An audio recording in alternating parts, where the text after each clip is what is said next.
Duktė sako, tėveli, man labai reikia tavo pagalbos. Pabandysiu atspėti, reiškia, tu jį mylėjai be proto, jis žadėjo tau amžiną meilę, tada suviliojo, pabėgo, dabar tu nešė ir be vyro. Taip, ne?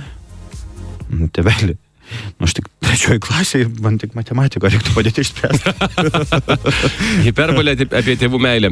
Ar žinai, koks yra pats efektyviausias gydymas žolėmis įvairiomis? Nu, pasakok. Su dilgėlė per nuogą šikną. Liaudės receptas.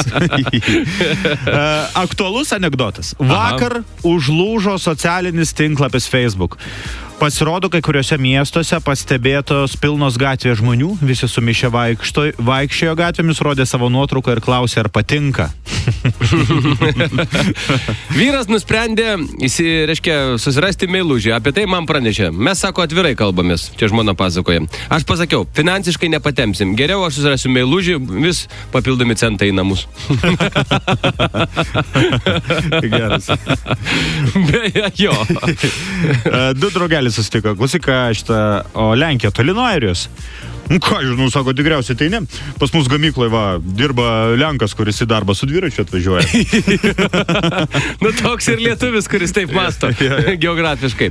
Vaikystėje vietoj kompiuterio, planšetės, interneto aš turėjau, žinai ką? Vaikystę. Filosofija. O taip.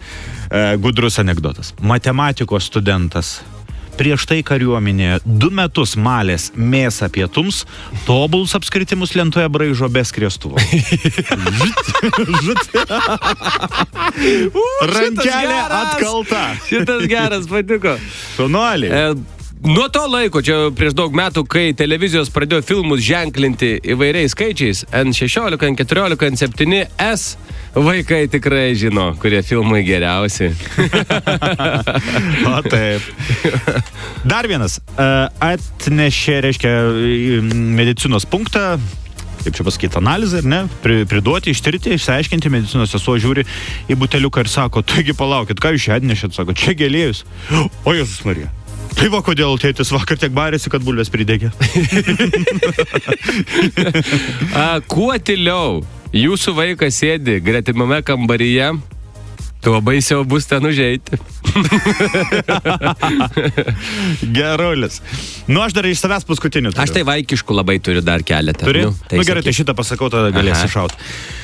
Moteris reiškia naktį sapnuoja košmarą. Garsiai rėkia, žinai, ir pažadina vyrą, prabunda visą prakaitas išpiltas, nuo šauksmų, pačios balsas pažadina. Kas, sako, nutiko, brangioji, kas yra?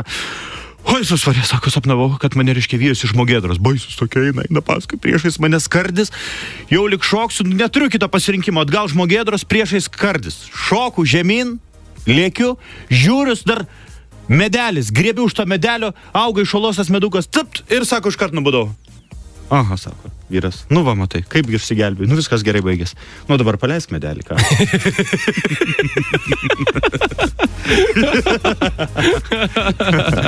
Oba! Aš nežinau, ar reikėtų mano vaikiško gal. Ne, tai paprasta buitinė, tiems, kurie ruošės tvarkyti namus šį vakarą, šiandien per pietų.